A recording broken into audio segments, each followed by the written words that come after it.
everybody. This is Stefani Rupert. Thank you so much for tuning in to Naked Humanity, a podcast where we take a deep dive into what it means to be human in the modern world.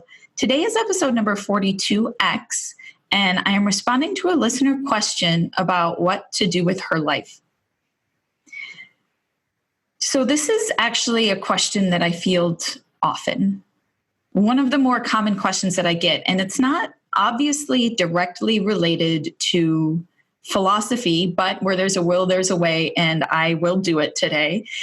And also this philosophical relationship or theoretical or whatever you want to call it is actually very important. It's actually something that I think can help us understand how we want to live in the world and why I live the way I do and have the opinion that I have about how to live a life that feels satisfying or meaningful or purposeful or whatever you want to call it. So I'll go ahead and jump right into the question, and then I will reflect a little bit on the history of the question.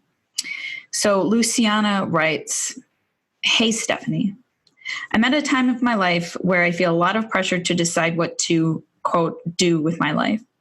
I'm 22, just finished college, and living with mom and dad while looking for a job. Same old story, I know. The problem is I'm not really sure about anything right now. I enjoy some activities more than others. I know I'm good with people. I know I like to help people, but this leaves so many options open to me. I majored in communications and minored in psychology. I've thought about working for political campaigns, as a therapist, as a climate activist, as a volunteer coordinator, as a doctor or nurse, in HR, in a company shuffling papers, or, quote, just as a barista. All caps, so many options. I have no idea what, if any of these, would be the best fit for me. How do I know? I think I've heard or read you say somewhere that you wanted to be a philosopher since you were really young. Did you really? How do you know? I don't feel like I have a big dream like you did or like I've read about other people having. Should I look for a big dream kind of career or be really ambitious or just try to find work that is reasonably enjoyable? Live to work, work to live. I have no idea and feel like I just need to figure it out ASAP. Thanks so much, Luciana." Okay, great.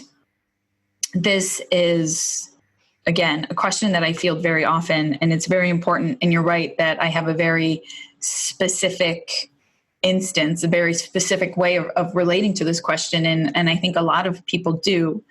There are many options. Some people say you need to have a dream and you need to chase this big dream. Other people would say, well, you need to do your best, or perhaps you don't need to derive the meaning in your life from your career, right? Maybe you just have a career where you make money to live because you have to, and then you find your meaning elsewhere, like in family or in extracurricular activities, in art and music and other things that you choose to do, maybe in some kind of activism. And of course, I would say that if you do go this route, something you need to do is think about the ethical implications of what it is that you are doing. On one hand, it's important to be a part of something, I think, that feels like it doesn't make a negative impact on the world. And unfortunately, I think a lot of our careers today, at least in some way, do. And so we need to weigh the pros and cons of these, and are we comfortable with them? Because even if we don't actively think about it, it's there. Whether you think that the thing you spend 40 hours a week or however many doing is worthwhile, is good for the world, or if it's bad for the world, that will make a difference for your soul and how you feel every day. I very, very much believe that. And so think about it. And also understand that sometimes it's okay to be in a job that you don't feel great about, that you don't think is maybe necessarily awesome for the planet or whatever. If that's what you have to do to survive, to provide for your family, whatever it is that you're doing, if you have to be doing it, do it, right? And understand that if you weren't, somebody else might be, and have compassion for yourself in that circumstance, and do what you can, do what you gotta, for sure. In terms of the question of what to do with your life, I just want to provide some context. I often respond to these questions by saying, okay, well, like, what is natural for humans? What are options? What do other people do around the world? Like, what is it about our context? Because if we understand the context in which we're asking these questions, then we understand that we might have more options or might want to think differently about what we're doing, right? So historically, people just did their, they gathered food or they hunted food kind of based on their gender, kind of based on their size. And that was it. You prepared the food, maybe you made clothes. And then as societies became a little bit more complex, you tended to do what your parents did, right? There was no discernment. There was no college. There was no university. That wasn't a thing. It's only very freshly a thing. And nowadays it's a thing because our societies have become deeply specialized. Even like it's a problem for people who do philosophy, like I do, or care about questions of philosophy, because thousands of years ago, the field wasn't specialized enough and everybody who did it answered all the questions.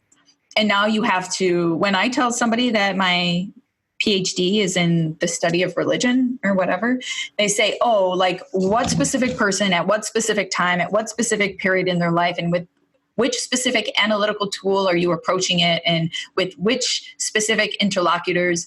There are all these specifications, these specificities. And so it's very troublesome to encounter that massive slew of options and say, what's best for me? And how do I make sure that it's meaningful, that it's satisfying? I mentioned in the last X episode that humans once had one overarching framework to which they could hook the meaning in their life. You believed in gods, or you believed in a specific Christian God, say, for example, and you lived according to those principles, and that was meaningful enough. That was it, period. Maybe how you spent every hour of your day didn't really matter because you followed what you thought was right in this religion enough that it was satisfying. You felt justified. You were doing the right thing. You felt like you were living in harmony with the cosmos, with what might be expected of you. And now we have no idea. Our world, even though we have so many religions in it, is secular. It's humanist. It's basic. Nothing. It's nothingness. You have to build a belief system if you want to have one, period. Which has all sorts of problems, which is very challenging to deal with. And another one, of course, is trying to decide what your purpose is.